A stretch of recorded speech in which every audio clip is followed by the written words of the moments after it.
Quite a lot of Good, people a lot. joining. Yeah. How Okay. nice. Hello. Hey, good morning, afternoon, evening, wherever you are in the world right now. This is Amrys Wang of the Raw Entrepreneur.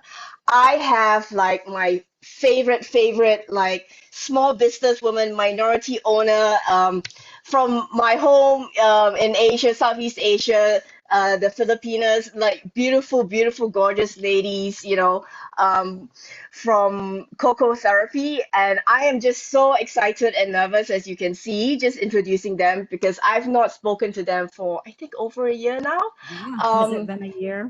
I Wow. think so. I think so. But this is the co-founders and twin sisters, Carisa Antigua and Carmina O'Connor, and they are basically they founded Coco Therapy, which is a what three generations farm that they have in the Philippines. Now, I'm not good at telling their story, so I'm just going to hand it over to them to share their story because they are beautiful ladies, and the reason why they started Coco Therapy was their love for their animals. Okay.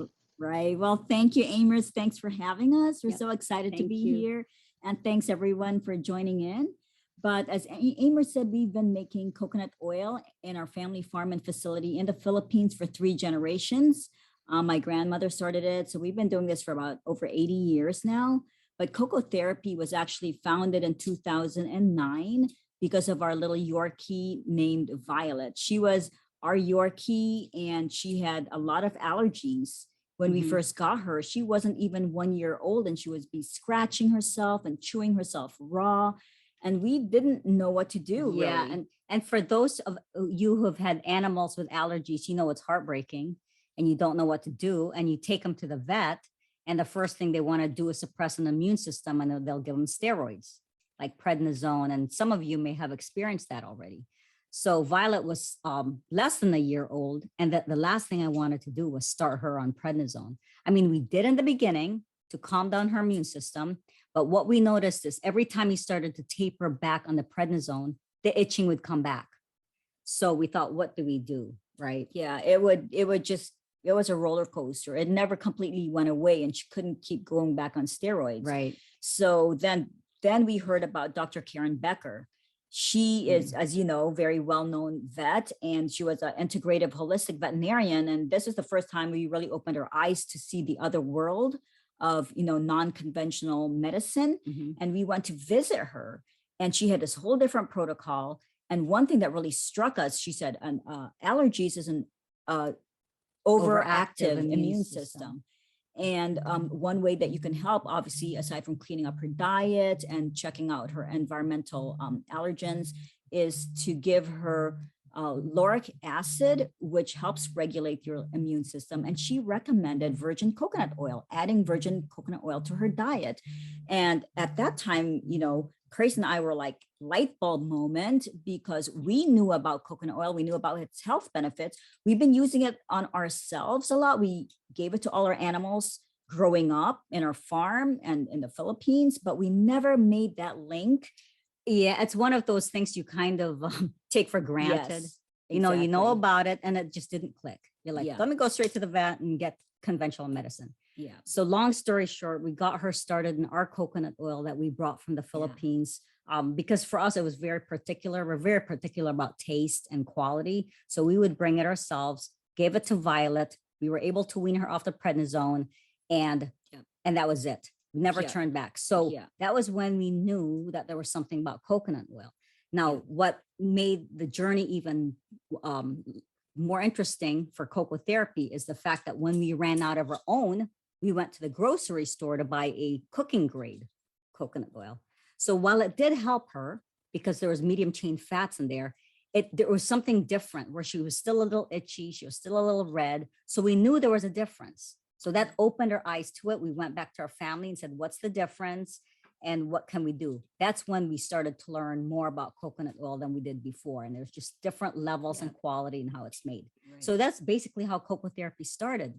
We wanted to give it to other people and tell people about it with their pets with allergies. Dr. Karen Becker long ago, was almost 20 years ago. She was so wonderful. She watched her business grow, and she carried our oil in her clinic then when she used to practice in Illinois. So it's just been a wonderful journey of just learning and sharing. So that's how we started. Yeah, she's been very supportive of us too, which really helped a lot. But yeah, so that's our basic story. And here, you know, that was in 2009. And I'll have to say, the thing about starting CocoTherapy and coconut oil for pets, I'll never forget the first trade show we went to, a trade show where pet stores would go there and buy coconut oil. This is when we first started. Buy supplements. Buy supplements, you know, it's like, right. So I remember we had these white bottles of coconut oil and pet stores, and people say, what is that?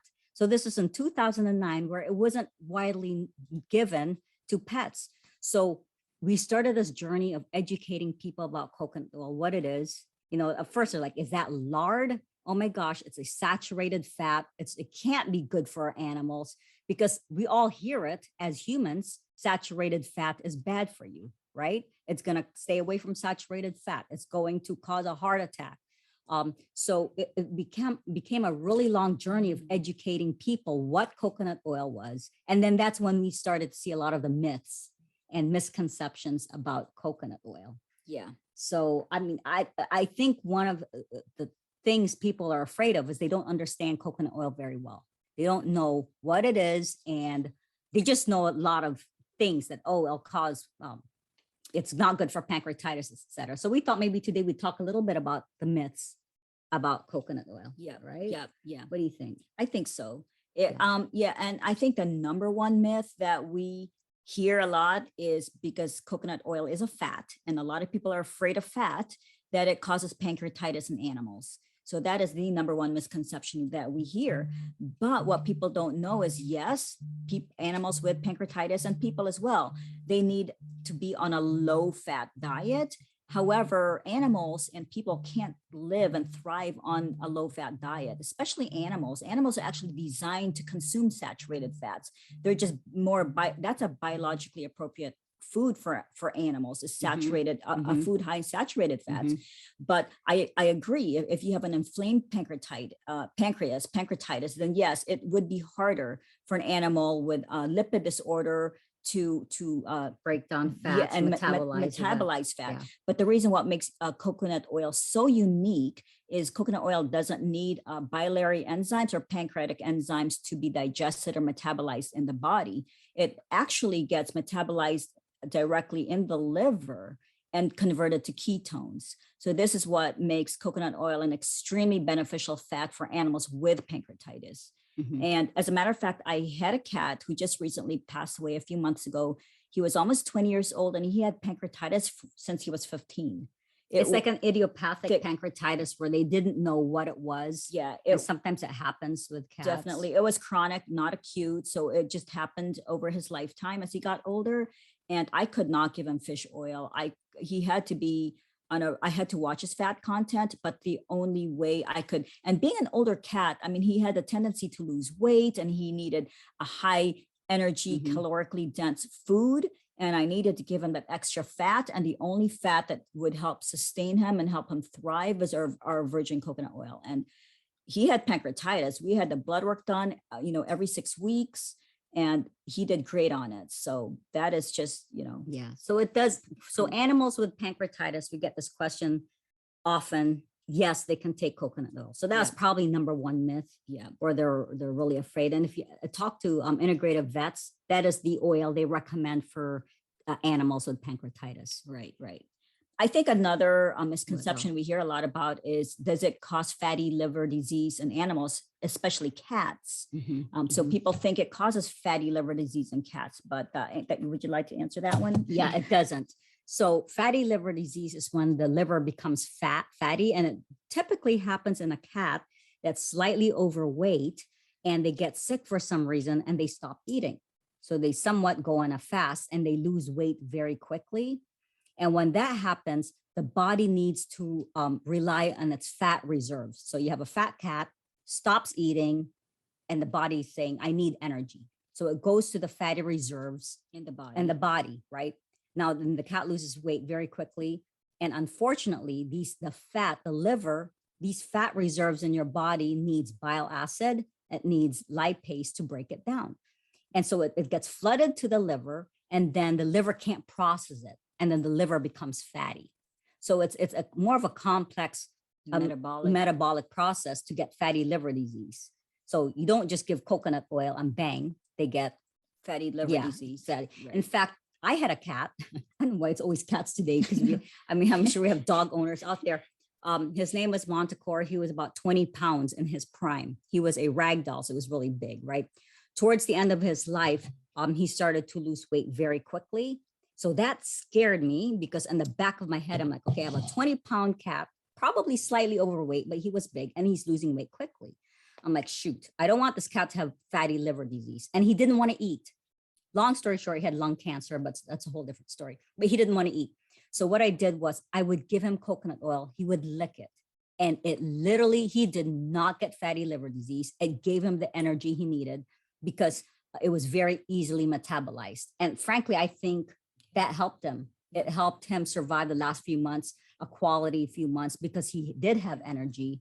And so I was not afraid of him getting fatty liver disease, having coconut oil, right? Yeah. So that's another misconception. Yeah. What's another one? I think another misconception is that animals and people actually, coconut oil actually causes high cholesterol, or it's a high cholesterol food, and it's bad. It's bad for your heart. In fact, there was a Harvard PhD, I don't know what her PhD was, who actually said that coconut oil is bad for you because it causes heart disease and it clogs your arteries, which that is a complete misconception. And I think a lot of your followers, being holistically minded and understanding food, probably know that this is not true for both animals and people.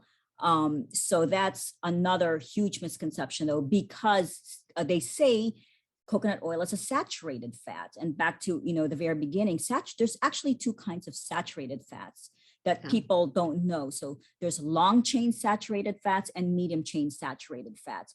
Long chain fats are animal fats, meaning like butter, beef, fat, chicken fat, that type of, those are long chain saturated fats. Coconut oil is a medium chain saturated fats, and saturated fats are actually categorized by the number of carbon atoms in their molecule, right? So anything with 14 carbon atoms and less is considered a medium chain fat. Now 12, really. Yeah, 12. I would say 12 carbon atoms or less is medium chain. Yeah, you're right. And 14 and greater is a long chain fat. Now, the reason why this is really important is because long chain fatty acids, when they get digested, they need pancreatic lipase. They actually need chylomicrons to transport the fat from the digestive system into the blood. And that is a type of fat that can clog your arteries. And it can go into your adipose fat tissue. So that's the kind of saturated fat that doctors are warning about.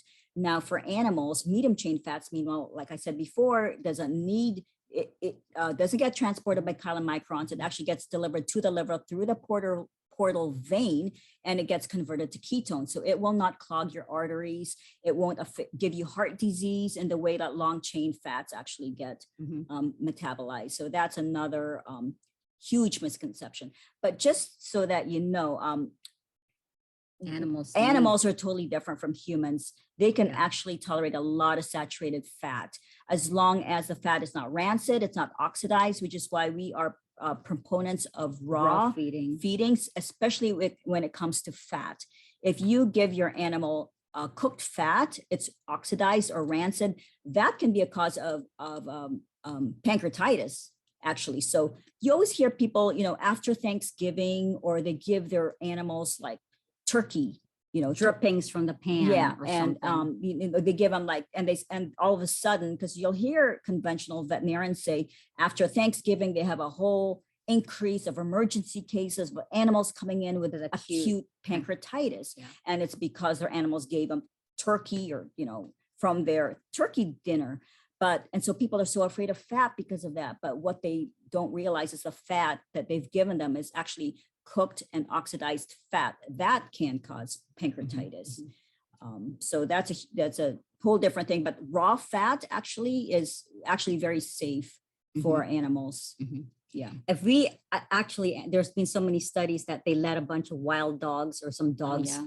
go, and who was the was it Dr. person- Mark Morris? I don't know if you've heard of him. I right? believe that So was he, him. he did a study where he let animals just like free eat forage and the food, and what he saw was they went straight to the fattiest part of the animal.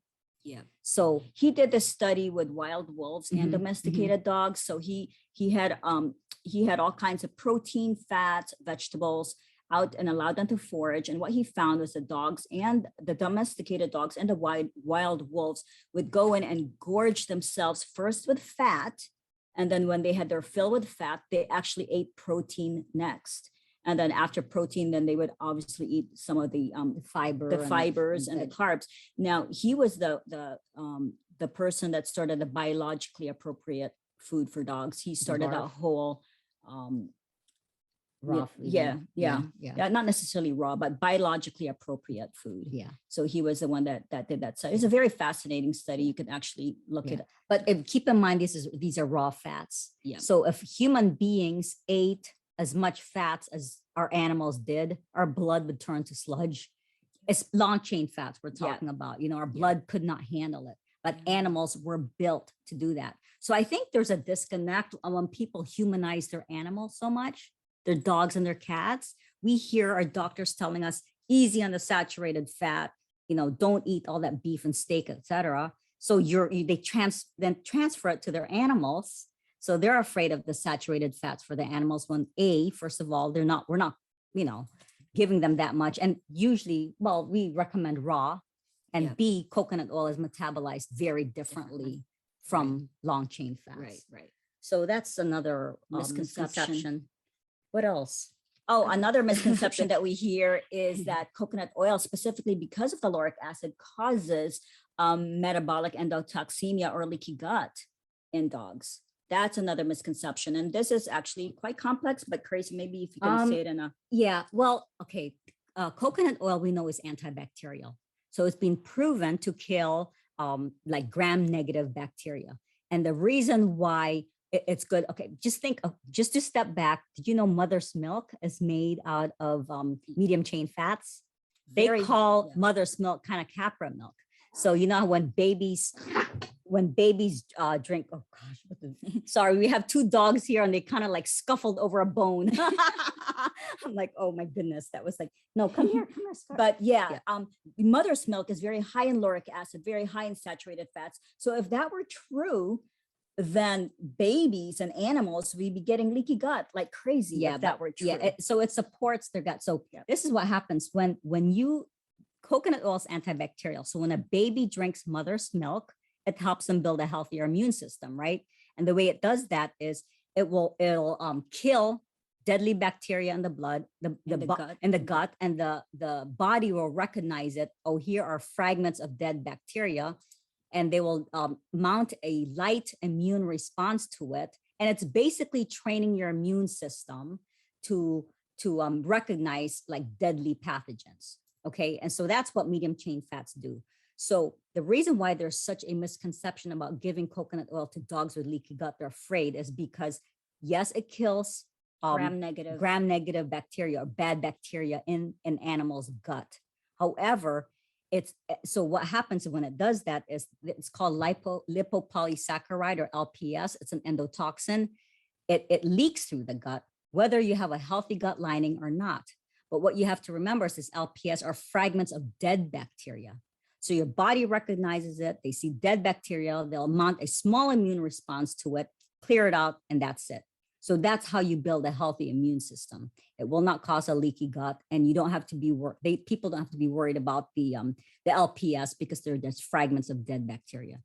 So is that clear? Yeah, I know it's kind of complex, but yeah, I think we have a question from Mala or is it Mala or Mela? Yeah.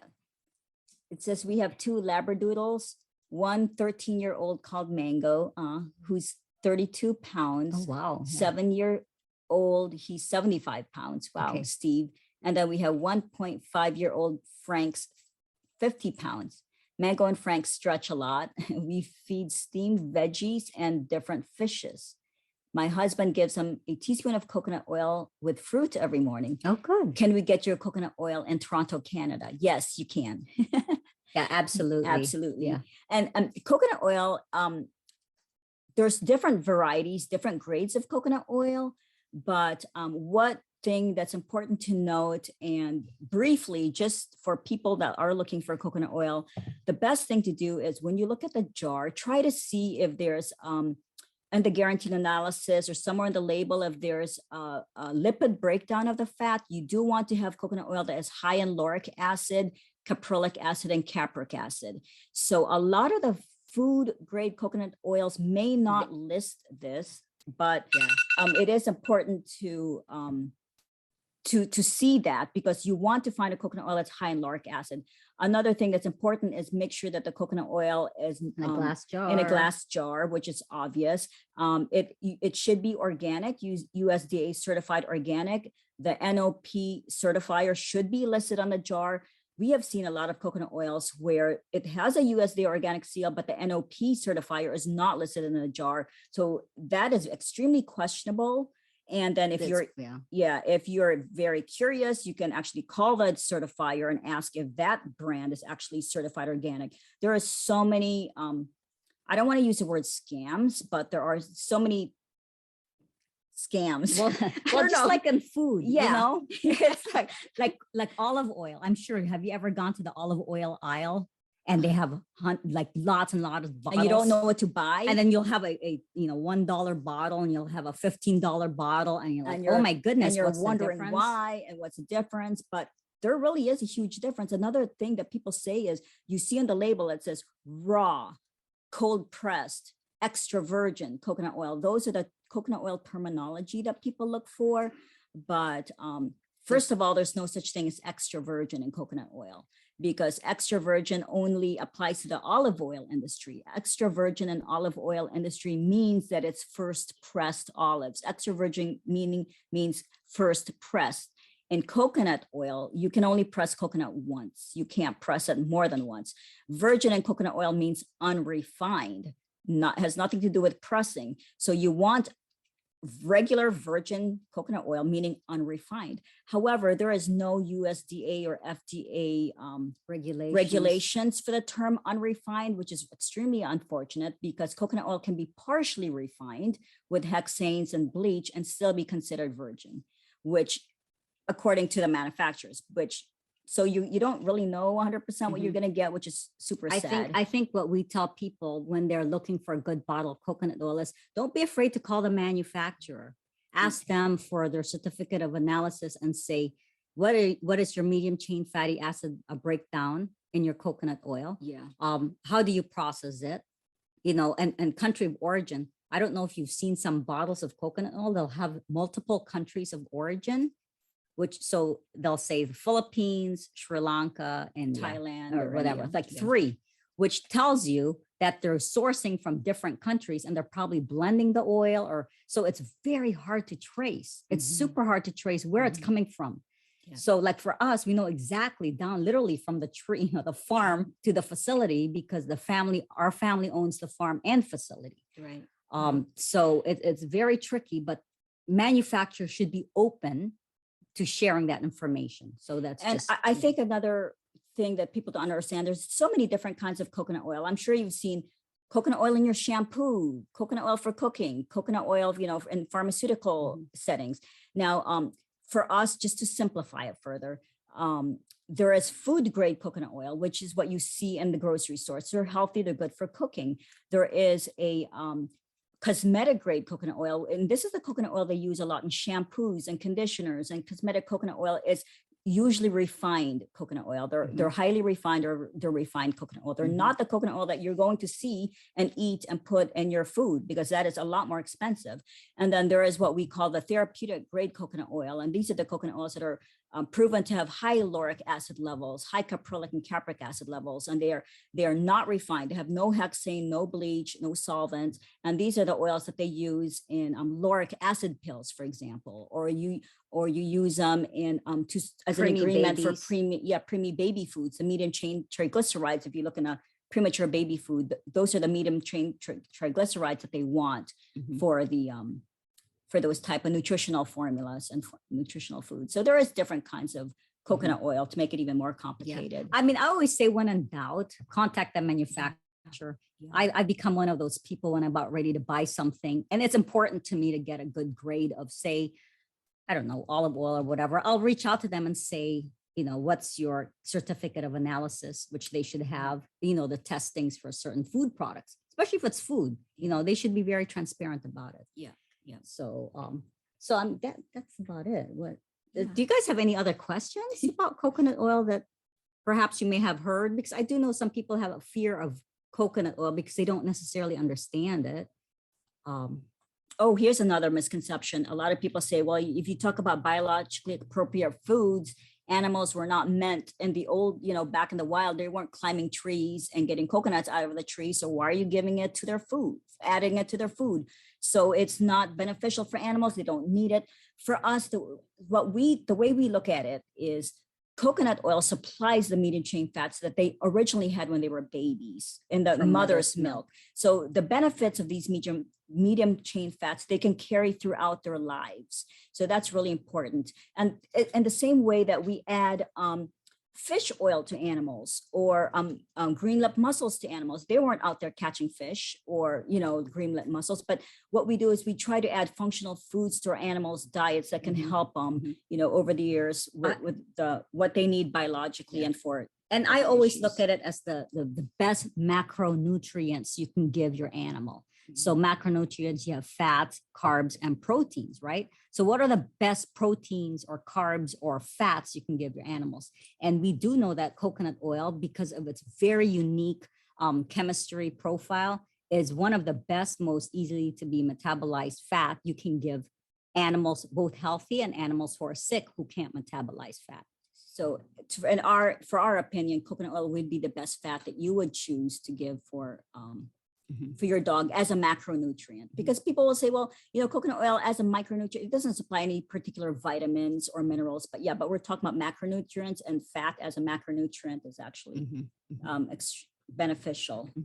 And it goes without saying that you can definitely rotate fats, because some people will say, oh, can I give fish oil if I give coconut oil? And the answer is yes. And we all do. You know, we choose a really good krill oil or algae oil, for example, because some fish oils are questionable, but you can definitely rotate your oils and give them. And it's variety, I think, is like the spice of life.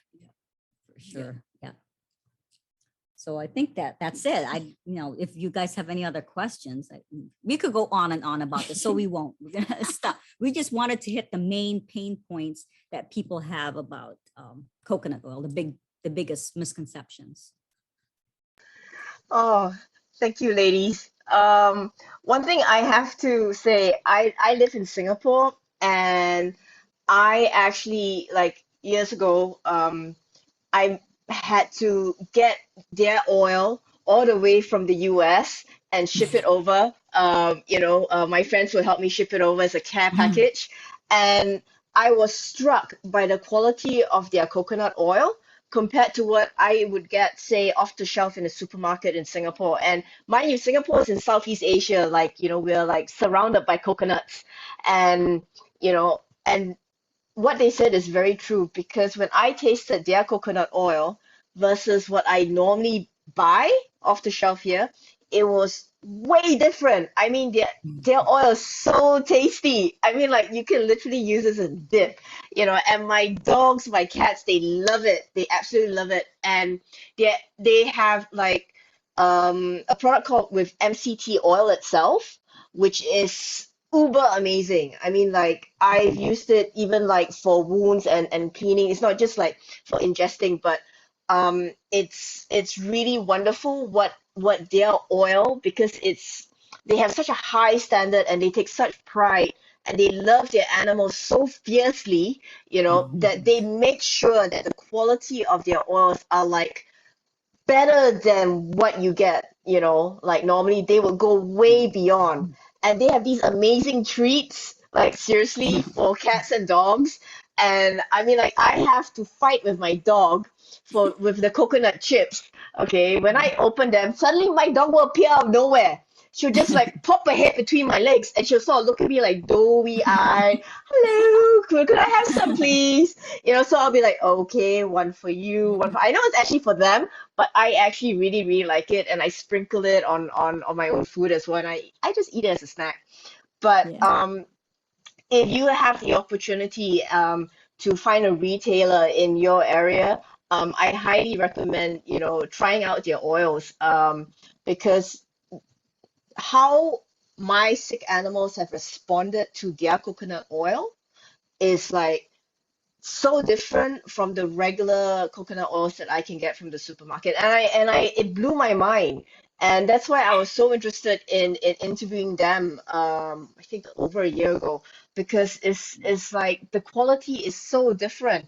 And talking to them, ladies, I mean, like, because you're on the camera, maybe you can explain who is who, because you guys are twin sisters.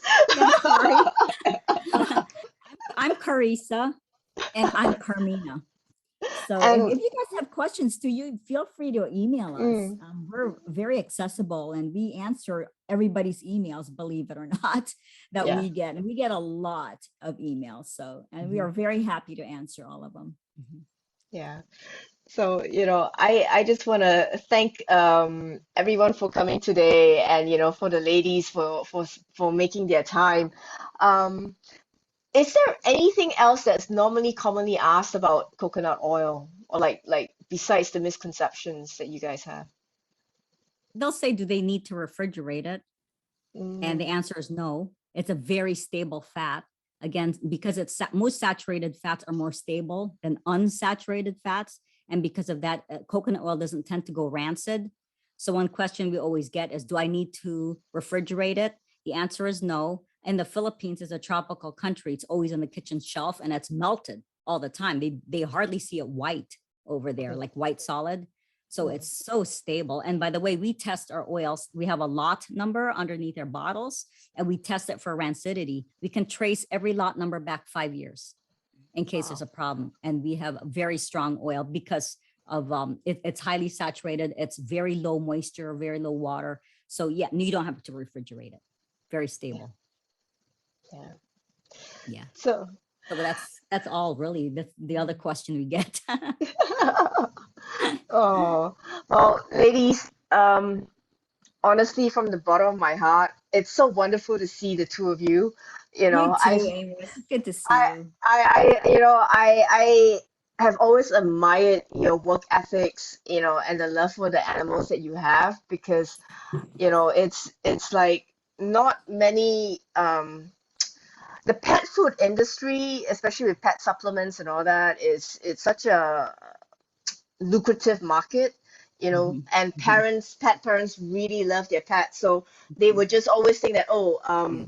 I need to buy the best, but they don't know what actually means the best. Because sometimes it's not just Mhm, the pricing, but it's also the mhm, sourcing, and like you talked about the labeling and the quality. yeah. And one thing that I love about CocoTherapy, if you follow them on Instagram, on Facebook, or their website especially, they actually also get interviewed by a lot of our favorite holistic vets as well in the US, because talk to any holistic vet like worth their salt, they would know CocoTherapy, they would have used CocoTherapy, and if they haven't, you should introduce your vet to CocoTherapy, because it, like, honestly, it's a game changer. Because once I used it for my animals, it's like it's very hard for me to go back to the regular ones. And in fact, I actually use their coconut oil when I do get the supply, for myself. I'm very thankful. It's really interesting, when I did the interview with you, like that time, I didn't have any Singapore retailer at that time. Mm. And it seems like now we have someone bringing in cocoa therapy to Singapore. Oh, Yeah. we're so Yes. happy to Thank hear you. that. Yeah. Thank Yeah. Yeah. I'm you. pretty sure you had a lot to do with that, Yeah, Amrys. thank you so much. Yeah. So So thank you.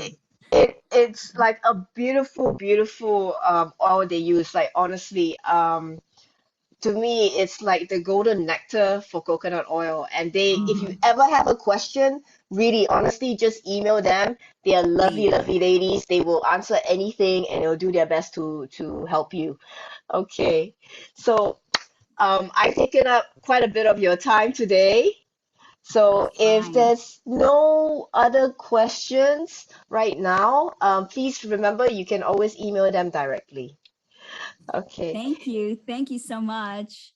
Thank you, Thanks for spending time everybody. with us. All right. Yes. Thank you. Bye. Bye. Bye. Take care, everybody. Wow, I'm so thankful and grateful that you took the time to listen to this podcast.